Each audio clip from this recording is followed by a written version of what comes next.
சொல்றீங்க. இப்ப நீங்க காது கொடுத்து கேட்டிருந்தீங்கன்னா அவங்க ஏன் வெளியில போய் சொல்ல போறாங்க? புரியுது. இப்போ உங்க பிரச்சனைன்னு அவங்க ஒண்ணு நினைக்கிறாங்க.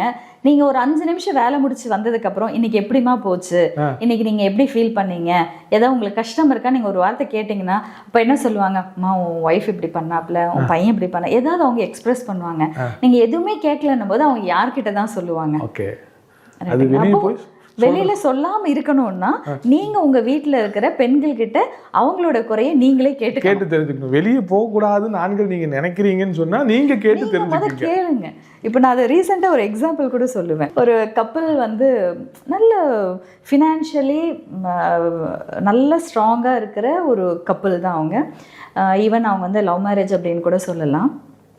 ஓவர் பீரியட் ஆஃப் ஒரு 20 இயர்ஸ் ஆகும்போது என்ன ஆயிடுச்சு அப்படின்னா அவங்களுக்குள்ளார அந்த பாண்டிங்கில் வந்து கொஞ்சம் அவங்க வந்து லோவாக ஃபீல் பண்ணாங்க. என்ன அப்படின்னா இனிஷியல் டே ஆஃப் அண்டர்ஸ்டாண்டிங்கில் ஒரு பெண்ணுக்கு எப்படி இருக்குன்னா அந்த ஃபீமேலை வந்து நம்ம கவர் பண்ணி நம்ம கொண்டு வந்துடணுங்கிற அந்த ஒரு இன்டென்ஷன் இருக்கு. ஆனால் வந்ததுக்கப்புறம் அவங்க வந்து என்ன பண்ணுறாங்க, வேலைன்னு போயிடும்பொழுது அந்த ஃபீமேல் கிட்ட உட்காந்து கேட்கறதே கிடையாது. ஆரம்பத்தில் இருந்த அந்த சுவாரஸ்யம் வந்து நாளாக குறையும் பொழுது பெண்களுக்கும் என்ன ஆகுது அப்படின்னா ஒரு சலிப்பு வருது.